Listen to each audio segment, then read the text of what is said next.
Thanks for tuning in to the Mutual Fund Show right here on BloombergQuint. Wednesdays 12:30 p.m. you have your appointment with me, and every week we try and approach one topic or one aspect of investing in mutual funds and try and get in experts who can advise you best about how to approach this. This week what we are trying to do is try and figure out what if you don't want to invest through SIPs. What if you have a lot of money, a pot full of money, however small or however large it may be, and want to do a lump sum investment? What are the best ways to do this? Is this the right time to do this, or is there a right time at all in the first place?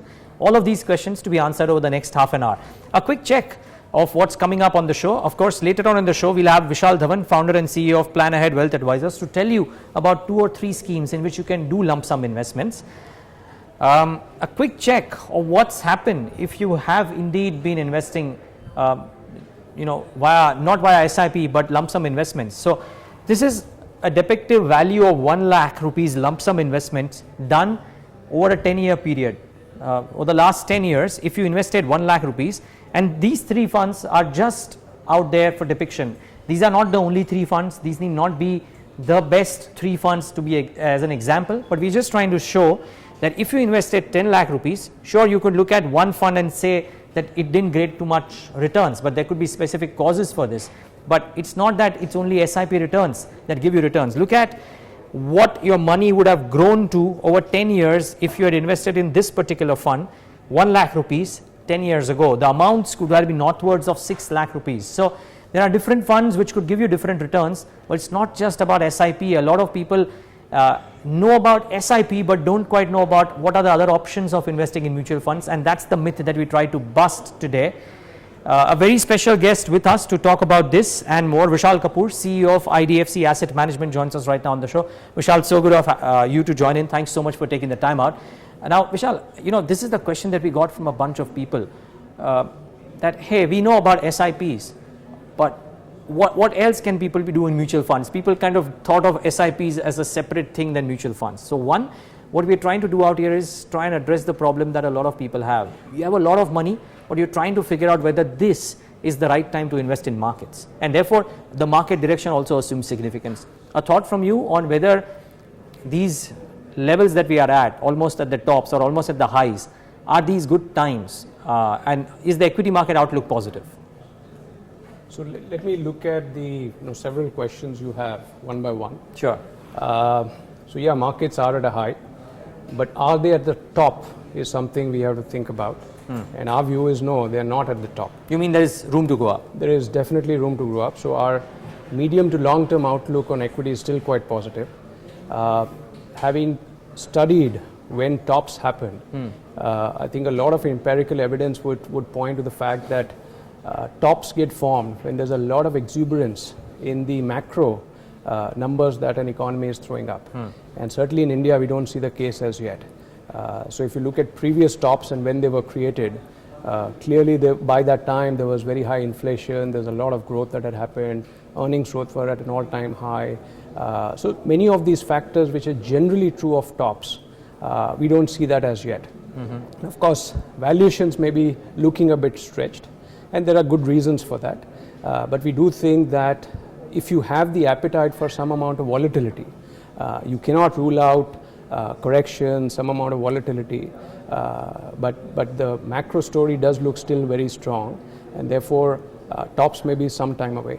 Okay, the most common phrase that we hear from a lot of experts, pure play equity investing, is don't try to time the market, spend time in the market. And therefore I bring this question to mutual fund investing as well, because we are talking about people who want to make lump sum investments. Is this a good time for lump sum investing? So it can always be a good time, or it can never be a good time in exactly the same market. Can you explain? An investment into equity has to be based on what is your objective, what's your time horizon, what are you in it for. Now if you are, like most investors, investing into equity over the long term, you have some understanding of the fact that it will be volatile, it can be volatile, but you're looking at post-inflation real returns over the long term, medium to long term. And then you have an allocation in place which tries to get you to that objective. Then fundamentally, at what level you came into the markets may have a moderate outcome eventually, right? So of course it will matter, but over a long period of time it may not matter as much. Okay. Now what we often see is that valuations scare off people and then they eventually don't actually get in. Right. So the allocation you should have had into equity was never there. Okay. And that's to some extent a big risk as well. Okay. So to that extent, we've also done a fair amount of studies to see that did the entry point matter? Of course it mattered, but it matters much more over the short to medium term. But on a 10-year period, whether you invested at a high P or a moderate P or a low P market, that net impact is actually very, very fine. Okay. So you, over a 10-year period, you made much more money, irrespective of what your entry point was, than most other asset classes. Okay. So the point basically is that if you are in it for the long haul, you understand that there will be volatility in the short term, or can be volatility in the short to medium term, and it fits into your objective. That's the most important thing. Yes. You understand what you're getting into, it meets your objective, then you should be in the equity market rather than be out of it. Yeah, of course. So lump sum investing is done by people who have money. Now, again, is that a myth? Because if I don't have, say, 5 lakh rupees, but if I have 1 lakh rupees, that's, or even if I have 10,000 rupees, that's a good enough amount to put into equity investing or mutual fund investing, right? Or no? Oh yes, of course. So mutual fund investing, you start with 500 rupees. Yeah. I think the point there is that most of us, don't have a lot of lump sum unless you have, just got, some source like you've retired or you just sold some asset which has given you a lot of flows. In general, if you have a regular income and you're saving some money, then that is the money that you want to deploy over the long term. Okay. Right? So lump sum investing comes into play when you suddenly have an asset class movement. For example, you've sold real estate and you want to now deploy that into financial assets, right? So you must have the affordability of making a lump sum. Sure. And then the question is, do you have the conviction? Do you have the risk appetite? Do you have the expertise to time? Now often what we find is that most investors don't. Yeah, so what do those people do? So those investors typically, we would think, come in through SIPs or STPs, which are systematic transfer plans. Can you explain this? So as an example, suppose I sold a property and gave me an asset value of 1 crore rupees. Okay. Right? And I want to move that into financial assets. Sure. I want to now put that into an allocation of funds, let's say, that I've got an advice on. Right. Now, instead of deploying that 1 crore into the market tomorrow, and then having this risk of did I get it at the market high or the market low or whatever else, one could actually put it into a cash fund or a debt oriented fund so that it is in the market generating money or returns from tomorrow, and then gradually move that into equity on a systematic basis over a period of time. How does one do this? So this is a very simple instruction as it is with SIPs. You invest the money with one fund house's cash. So or you debt invest fund, your 1 crore into a debt fund, debt fund. And simultaneously you've given instructions to the fund house that on a, let's say, monthly basis, I want to take 10% or 5% of this corpus into this specific equity scheme or a bunch of equity schemes. So every month, for example, 10 lakh rupees could be getting deployed, switched essentially from debt to equity. Okay. So then you're essentially averaging over a 10-month period. So there's an SIP flavor to this as well. Exactly. So you could actually say, and a lot of investors do that, which is that you want to deploy your money over the next 3 months. So you just divide up, and you can choose. This is very flexible. You can do weekly, you can do daily, you can do monthly. You just divide up your corpus into equal installments and transfer. So you get the same benefit of averaging out like you do in SIPs, except you're doing it with a lump sum. Sure. And that's very, very popular. Okay, so keep this in mind, viewers. There is a systematic transfer plan wherein if you have a large sum of money, instead of keeping it in your bank account and transferring a fixed amount every month or every frequency, you could park the money in a debt fund of any fund house of your choice and instruct the fund house to transfer a specific portion out of that money every month or every frequency that you so choose into a mutual fund product. So you get the advantages of an SIP and your money generates better returns than what it would in the case of an FD. That is the whole purpose of doing this. That's right. So it has several benefits. One, of course, is that this inertia of investment, Right. you've jumped over that. Right. So you've now deployed, it's done. Right. You're still safe against timing the market. Right. Third is, from the next day, that money is actually earning you returns because it's in a debt fund. It is earning you a healthy return, right? Awesome. It's very convenient. It's just one instruction and you've achieved all of these objectives. True. So there are, if at all there are some disadvantages of lump sum, which could be that wrong timing could lead to a notional loss, if you will, in the short term, or for that matter, you can't average because you put in your capital. This systematic transfer plan takes care of covering over those disadvantages as well. Absolutely. Absolutely it does. Are there any drawbacks with the systematic transfer plan? See, the drawback is largely the choice between lump sum versus systematic investing, right? Sure. Now, lump sum has the advantage that you are actually timing and Sure. there is concentration in the entry point, right? Now, as an example, one could argue that if you have a secular bull market, right? So over the next 3 months, if the market continued to be unidirectional, just went up and up and up, then by averaging out over the next 3 months, you're actually getting a higher price, even with the systematic transfer plan, right? So a lump sum would have technically yielded you More a return. better return, right? Because you got in Yeah. today Yeah, sure. versus guessing where the market will be over the next 3 months, right? But that's a double-edged sword. So you do get the benefit of concentration and higher risk with a lump sum investment. But that's why it may work very well for someone who has very high conviction and the lump sum Sure. and can absorb that risk. No, but we're talking about average investors like me who don't have enough knowledge. Vishal, what should we do? Right. So there, I think the recommendation and definitely the practice in the market is to use the systematic transfer plan. Okay. You use the market volatility to your advantage, and it is something that you can stop. So it's not like you cannot stop it. Should your view change, suppose there's a calamity 1 month later, you do want to revisit your investment decision, Sure. you can still go back. What would you do, Vishal, at this point of time with markets at 9,800, almost 10,000? If you had a corpus of money, before we move on to your specific schemes, if you had a corpus of money, would you do a lump sum investment currently in a scheme of your choice, or would you do a systematic transfer plan? I personally am, I do want to monitor risk very carefully.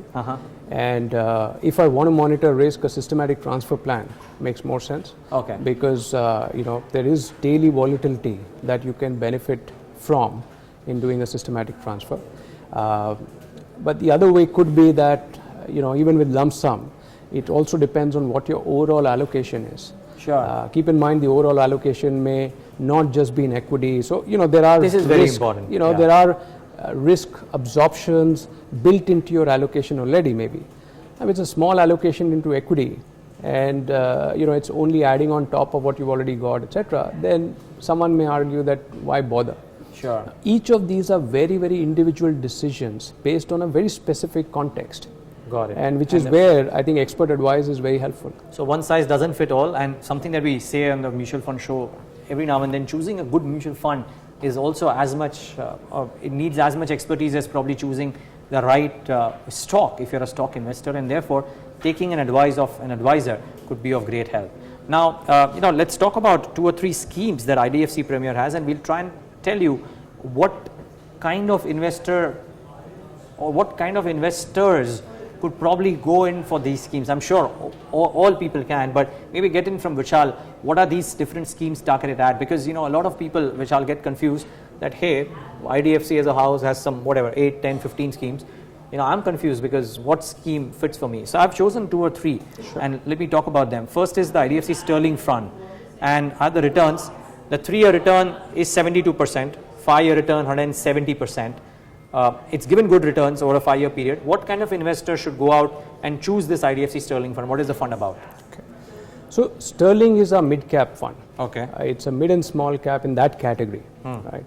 So clearly the category, as we all understand, constitutes a slightly more evolved, slightly more riskier proposition than the large cap or the diversified. That's the general data that you would come across, that large caps tend to be slightly more stable relative to, of course, the equity asset class. The mid and small caps tend to be a bit more volatile, right? So you are taking a bit more risk, but so are you expecting the returns to be. And as you can clearly see in the case of Sterling, a 20% plus compounded growth over 5 years. That's very, very healthy returns.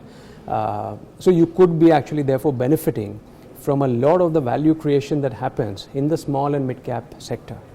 Now Sterling as a product is quite uniquely positioned, and we're very happy to see the very, very strong performance that we've had. It's absolutely top of the quartile within its category within 1 year, 3 year, 6 month sort of periods. And the product is very unique in the way it looks at selecting its portfolio and building its stock basket. The philosophy within Sterling is differentiated. We do a very bottom-up stock picking rather than benchmark to necessarily the industry category. A bottom-up stock picking approach means that you're looking at only the stocks, not really necessarily looking at mirroring or hugging a benchmark with certain industry weights. Okay. The philosophy is also very clear in terms of how do we choose the stocks that we choose. Within Sterling, the philosophy is that 50% of our portfolio constitutes what we call the leader-challenger strategy. Sure. The leader-challenger strategy really is that either we look at leaders within the mid-cap sector which are not in the Nifty, or we look challengers to the current leaders, because we think that that's where a lot of growth gets generated. Okay, fine. Right? So that's 50% of the portfolio. The remaining 50% of the portfolio is focused on the emerging business category. Okay. Now, emerging businesses often generate a lot of alpha, a lot of growth over the long term. Sure. But the prism that you use to measure and evaluate these stocks are slightly different from what you do for the general mid cap. So what kind of investor, Vishal? So it has to be someone who's therefore looking at a longer term time horizon. This would be a core part of what we would think is your mid cap, small cap allocation. By nature, it will have slightly higher volatility. Of course, there could be periods, like for recent periods, where actually mid cap indices may be less volatile than the large cap indices, but those are really rarities. In general, over a long period of time, you should expect more volatility, but you should expect therefore higher growth rates as well. Okay. My last question to you, Vishal, is on the other two schemes. Choose one and tell us about it. IDFC Premier Fund, which has had a terrific 10-year performance or a 5-year performance, 10-year more so impressive, and the IDFC Classic Fund, and the fact that their 10-year return hasn't been the most spectacular compared to the others. So, which one and why? And why this performance? What kind of investors could subscribe? So I would talk about the IDFC Classic Fund, simply because Premier, like you mentioned, it's absolute rockstar performance over 10 years. It's also something that we've closed for lump sum. It's only available for SIPs, STPs. But Classic is open, and Classic is also very unique. It's been recently restructured. That's why I wouldn't go necessarily by the 10-year or 5-year returns. I would look at more recent returns, which are 1 year, 2 years, etc. It's got a fresh philosophy. It's been restructured. It plays in the diversified space. So it's a diversified fund. Therefore, it's meant for more cautious investors by nature. Within the diversified, it will have a 70-30 split between large cap. So it's a large cap oriented diversified fund. The philosophy there is very different from Sterling. Here we're looking at quality stocks, but we're also looking at relative valuation very closely. It is benchmarked. So the parameters that we use for selecting stocks into Classic is slightly different from Sterling, and we are delighted that both these strategies have yielded our customers very, very healthy returns. So both of them are again within their categories, absolutely high performing products, very high quality portfolios, have got a very widespread, therefore diversified portfolio, therefore takes care of liquidity and those sort of concerns. Quality being the primary driving parameter, and then relative valuation being the reason why we would construct and choose it and construct a portfolio out of it. Okay, so again, somebody with long-term investing horizon. Long-term investing, lower risk than Sterling because it is lower risk than Sterling. Yeah, because it is large cap oriented. It's diversified, and therefore it has a very different style. It will be closer to the benchmark, so it would be fairer to use the benchmark to compare a Classic's performance, and we are delighted it has outperformed. Great. Vishal, thank you so much for taking the time out and joining us on the Mutual Fund Show. Look forward to having you more often on this forum and talk about different facets of investing as well. It's been a pleasure having you on the show. Thank you for having me. Cheers. Okay, we've got some questions as well. We'll talk about it. Subhash Krishnan, for example, has asked a question, and we'll ask one of our advisors on the same question as well. As promised before the show, Vishal Dhawan, founder and CEO of Plan Ahead Wealth Advisors, would be joining us in moments from now. Vishal, thanks so much for joining us on the show. Great having you. We've got a couple of questions, but before we get to those questions, Vishal, just one quick question on lump sum investing, because that's the attempt today. What would your basic advice be to people who have sum of money right now wanting to invest into the markets or into mutual funds, but unsure of how to do it and whether there's a right time to do it? So first of all, our advice has been that over the last few years, regular investing has really caught on as a trend. Right. And people have started to believe that SIPs or STPs are pretty much the answer for everything. Our view is that that's not necessarily the case. There are times where lump sums could actually work very well. And one needs to remember that mutual funds are not only equity. At the end of the day, you have fixed income investments, liquid, debt, etc. They can also be done there. Sure. So our view is that if you're right now looking to put away lump sums, with the way equity markets are from a valuation perspective, you would need to look at regular investing as a much safer way to do it. Yeah, but how does one do? Via systematic transfer plans? Typically, a systematic transfer plan is a good place if you have a lump sum of money. But if you're actually looking at other alternatives, then you can actually look at going towards debt funds. We think debt funds, with the way the interest rate outlook is currently, could actually be a good place for investors to park away lump sums in as well. Why debt funds over equity funds? So typically what we find is that there is a certain period of time where it makes sense to look at equities when markets are undervalued, or if you have very long-term goals that you're planning for. In certain cases, you could end up finding that your goals are much shorter term. Okay. They could end up being, up to 3 years. And at that point in time, you need to look at other asset classes as well beyond just equity. Fair call. There is a question that I've gotten, Vishal, before we move on to some specific thoughts from your end as well. So Subhash Krishnan is asking that sometime in SIP there is taxation in short-term gain higher than average gain over the complete period. How to manage that? Would you be able to explain to Subhash? Yes, so what happens with lump sum investments is that all your investments are typically going in one shot. Right. And therefore, by default, let's say in an equity fund where long-term taxation kicks in at 1 year, you pretty much have the entire period of 1 year covered in 12 months. Right. Now, let's say you need the money after 15 months and you've done an SIP in there, then effectively there are 3 or 4 installments that have finished 12 months, the rest of them haven't. Right. And therefore, by default, you could be subject to a short-term capital gain tax for the portion that hasn't finished the 12-month period. So how does one manage that? So actually there isn't really a way to manage that. I think when you're getting in there itself, you need to be educated first of all that each installment actually has a 12-month holding period. I think a lot of investors believe that because they started off on a particular date, that date is going to be relatively the one that is used for tax. The second way is that typically you try to then maybe invest longer term. Anyway, equities in our view is not designed for a 1 year investment strategy. True. So most times you need to be very careful about trying to put money into equities with a 1 year perspective. Okay, so don't invest with a 1 year perspective, and that's something that we always advocate. Please think long term.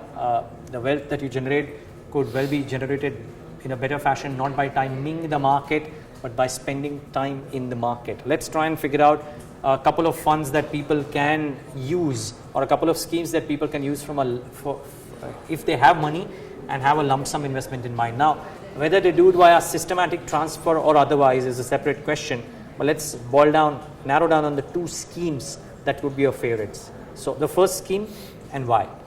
So the first scheme, which we love for retail investors, is actually a asset allocation product that's available. It's the Franklin Templeton Dynamic P Ratio Fund of Funds. Franklin Templeton Dynamic P Ratio Fund of Funds. That's right. Okay, why this one? So essentially what tends to happen with most retail investors is that they struggle with rebalancing of their portfolio. So when equity markets are doing well, they tend to put all their money there. When interest rates are headed downwards, they tend to say that interest rates are low, so let me not put any money in fixed income at all. And a lot of times you end up actually buying high and selling low instead of doing what you actually should be doing, which is selling high and buying low. With a product like the FT Dynamic P Ratio Fund of Funds, they automatically rebalance the portfolio between equity and fixed income basis how market valuations are. So let's say, for example, at this point where equities do look expensive from a trailing PE perspective, they would have only about 40% exposed to equities and the balance in bonds. as markets get higher, they could actually go to an even lower equity exposure, or vice versa. So to us, for a lot of retail investors who may not have advice available to them and pretty much aren't monitoring their portfolio on a regular basis, this product actually does that job for them by just making a single investment in there, and it'll keep rebalancing for their benefit.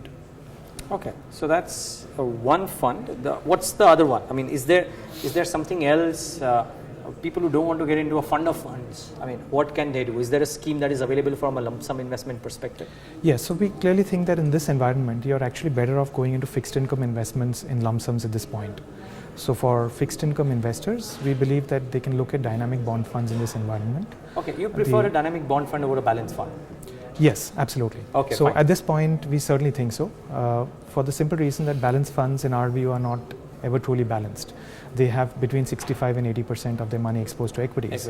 And therefore a lot of their performance will depend on how equities really perform. Okay. And a dynamic bond fund, in comparison at this particular point in time, does have the benefit that interest rates do look like they could either remain where they are or head downwards. Inflation continues to be one of those areas which is surprising people on the downside. And even if you look at the future outlook put out by RBI, they seem to be saying that interest rate expectations are that they will remain within the 4% band. And in that environment, we think that real rates are actually quite attractive right now. At the 10-year at about 6.5, you have a 2.5% spread over inflation available on fixed income today. So we think it's a great idea. The only reality that we've seen over interest rates over a period of time is that events keep changing, data points keep changing. You could have a US Fed rate hike happening simultaneously, and therefore the fund manager having flexibility to move his portfolio depending on how interest rate movement happens could actually be of great value. So in that environment, we think dynamic bond funds are good. The Birla Dynamic Bond Fund there is a good idea. So you're recommending the Birla Dynamic Bond Fund. That's Why right. so? So the track record of that fund has been very, very attractive over a period of time. They've typically been able to get their movements across maturities right more often than not. They, for example, just in the recent past, in the November to May cycle, when a lot of the view around the markets changed, where people expected that interest rates will actually head upwards because RBI moved their stance from accommodative to neutral. Sure. They continue to hold the stand that some of the data around a growth slowdown and around inflation is probably getting misread. Sure. And they continue to hold a very aggressive position around their duration on the portfolio. We think that's actually played out well for them. When RBI actually went back and said, we probably aren't going to be as hawkish as we were earlier. So we clearly think that they've been able to get their dynamic movements right very, very often, and their long track record is very, very useful for investors to take advantage of. Great. Vishal, so good of you to join us and give us those perspectives as well. Thanks much for taking the time out and being with us. Thank you so much. Well, a couple of opinions out here. If you have lump sum money with you and want to invest at this current point of time, of course, our advisor out here, Vishal, believes that you could look at some bond funds. They are probably a better bet right now looking at the current scenario. But the other option for you, if you are indeed of a long-term nature and don't want money for the next 2-3 years and probably 10 years, maybe you look at investing via systematic transfer plans, and watch this show as it's posted yet again on social media as well to try and figure out what exactly is a systematic transfer plan and how can you benefit out of it. Thank you so much for watching the Mutual Fund Show. We'll see you yet again next week, same time on BloombergQuint.